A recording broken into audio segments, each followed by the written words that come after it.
Telangana news today में आपका खैर मकदम है। आइए देखते हैं आज की ये अहम खबर।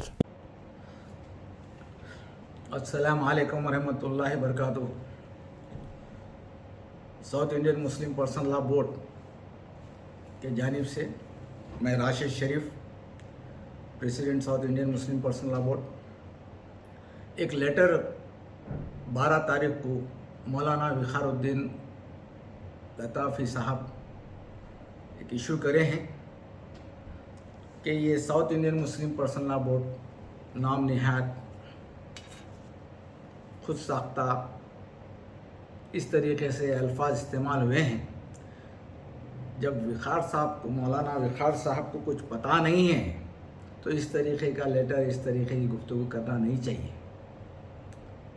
आज south Indian Muslim Personal Law board डालने से पहले हमने मौलाना राबी हसन नदवी साहब से इस बारे में मशवरा किया। हमने मौलाना अरशद मदनी साहब से मशवरा किया। आज all Indian Muslim Personal Law Board के प्रेसिडेंट है खालिद सैफुल्लाह साहब मौलाना, जो हैदराबाद में ही हैं, उनसे 2-3 वक्त मुलाकात हुई। और जितने भी यूपी के उलमा हैं, बिहार के उलमा हैं, इंदौर के उलमा हैं, देवबंद के उलमा हैं, और साउथ के केरला के उलमा हैं, कर्नाटक के उलमा हैं, आंध्रा के उलमा हैं, मद्रास के उलमा, हैदराबाद के उलमा हैं, उन तमाम तकरीबन लोगों से मैं मुलाकात करके ये कदम उठाया। आज all Indian Muslim Personal Law Board के हालात, उसका जायज़ा लिया, किस कदर कमज़ोर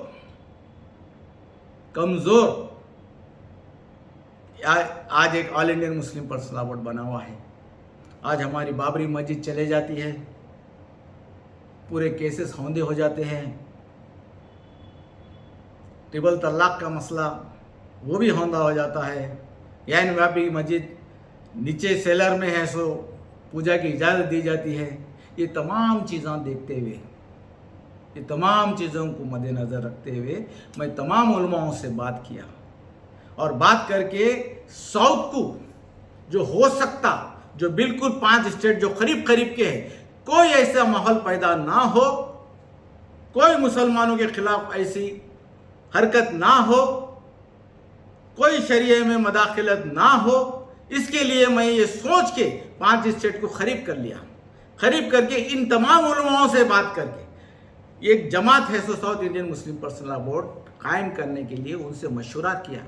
देवबंद से 3 लेटर डाल के मशवरा किया, उनसे फतवा मंगाया, देवबंद से फतवा मंगाया। 3 बार वो लोग सवालात करे, हम उसका जवाब दिए।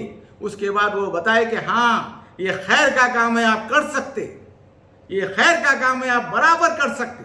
उसके बाद south Indian Muslim Personal Law board registered हुआ। 3 जून 2022 को रजिस्टर्ड हुआ। और ये तमाम उलमाओं को पता है, हैदराबाद के उलमाओं को भी पता है। ये सिर्फ मेरा एक ही मकसद है मेरे भाई, all Indian Muslim Personal Law board को नुकसान करने का हमारा मकसद नहीं, उसको मजबूत करने का हमारा मकसद था। उसको मजबूत करना।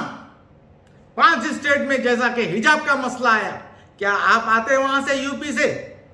अगर हम यहां पे ठहरेंगे, अगर हम यहां पे मजबूत होंगे, तो हम हमारी हिफाजत खुद कर सकते। मेरा मकसद सिर्फ हमारे भाइयों को ठहराना है। मेरा मकसद एक ही है कि सबको एक करना है, और कोई दूसरा मकसद नहीं है।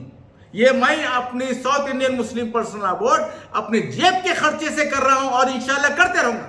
किसी के एक पैसे की हमको जरूरत नहीं है, ना हमको कभी चाहिए पैसा। सिर्फ एक दिल में एक इतने अच्छे मेरे साथ उलमा जुड़े हुए हैं, जज्बे के साथ जुड़े हुए हैं। आज मैं अरशद मदनी साहब से बात किया, मैं बजट के बारे में बात किया। मौलाना 5000 का बजट है, सेंट्रल गवर्नमेंट उसको 3000 कर दी, कोई आवाज नहीं उठा रहे। तो मैं आपको वीडियो सुनाना चाहता हूं, 1 मिनट आप सुनिए। ये बजट है तो 5000 अपना पहले था, 5020 को 5000 करोड़ का था, 3000 कर दिए। हाँ, तो यहाँ के लोग बोलते कि मेरे को कि भैया आप आवाज उठाओ, क्या हो गया? बजट है तो 2000 करोड़ कम कर दिए तो कोई बयान किसी का आता नहीं। आज यहाँ भी मकान लेते रहते 100 वोट डाल के। हम सियासी आदमी नहीं है, न मुस्लिम अल्हम्दुलिल्लाह वो सियासी पार्टी है, इसलिए हम इस मौजूद के ऊपर क्या बोले। नहीं मौलाना फिर कौन आवाज उठाएंगे बताइए ना। जो सियासी लोग हैं उठाएं, जी हमारा कोई सियासत नहीं। मैं मौलाना आपसे मिला था, दिल्ली में भी आके मिला था, गयासुद्दीन मौलाना के पास भी मिला था, गयासुद्दीन साहब के पास भी मिला था मैं आपसे। हाँ, तो मौलाना कैसा जरा कुछ तो मौलाना करना है मौलाना अपने को। हम नहीं बोलते, हम सियासी लोग नहीं है, न हम सियासत के मसले पर बोलते हैं, मजहबी मामलात के ऊपर हम बोलते हैं। वैसा ऐसा अगर खत्म कर देंगे मौलाना वो लोग, हाँ बजट इसका खत्म कर देंगे तो क्या करेंगे बात। अब इतना बड़ा सपोर्ट है बजट से। भाई आप उठाइए ना आवाज को। मैं तो उठाया मौलाना, हैदराबाद में पूरा साउथ इंडिया में उठाया। बताइए कीजिए।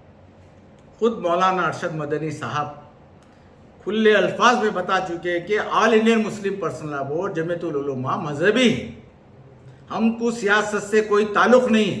तो फिर सियासी मसले कौन उठाएंगे, कौन उठाएंगे? विखार साहब बताइए, जो आप इतने प्यारे अंदाज में लेटर लिखे कि south Indian Muslim personal board एक इदारा है, ये तो कबूल करें आप इदारा है, ये सियासी मसले कौन उठाएंगे?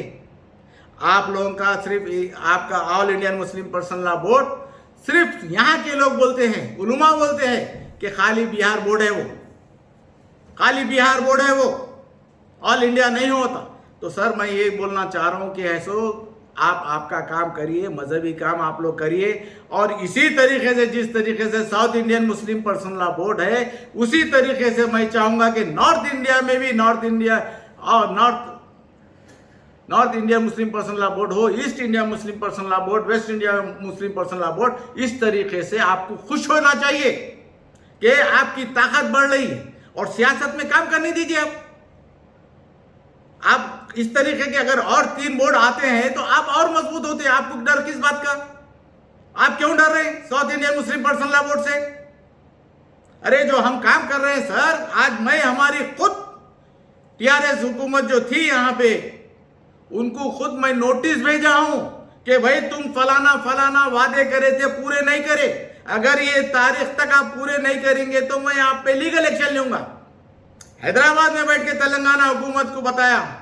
तो इसी तरीके से अगर कोई वादे पूरे नहीं करता है तो हम बराबर उनके सामने जाएंगे, उनसे बात करेंगे, उनके जो वादे हैं उसको पूरे कराने की कोशिश करेंगे।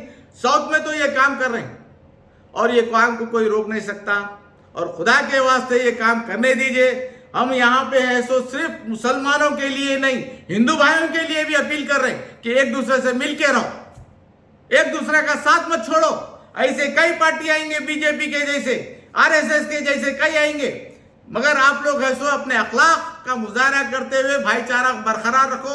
और इस तरीके के विखार साहब मैं आपको बोल रहा हूं, अगर आइंदा कोई ऐसी हरकत करेंगे तो आप पे लीगल एक्शन लूंगा, आप पे लीगल एक्शन लूंगा। जो काम हो रहा है उसको खुश होना चाहिए।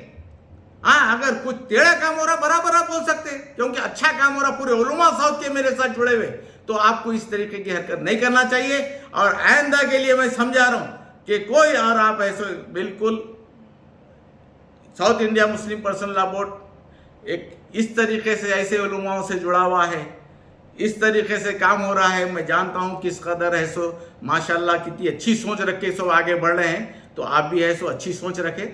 और बस इतना ही कहना चाहूँगा। बहुत बहुत शुक्रिया। अल्लाह हाफ़िज़। अब दीजिए इजहारुल हक को इजाज़त। मिलते हैं अगले खबर के साथ, तब तक के लिए हमारे चैनल को लाइक कमेंट शेयर करना ना भूलें। अल्लाह हाफिज़।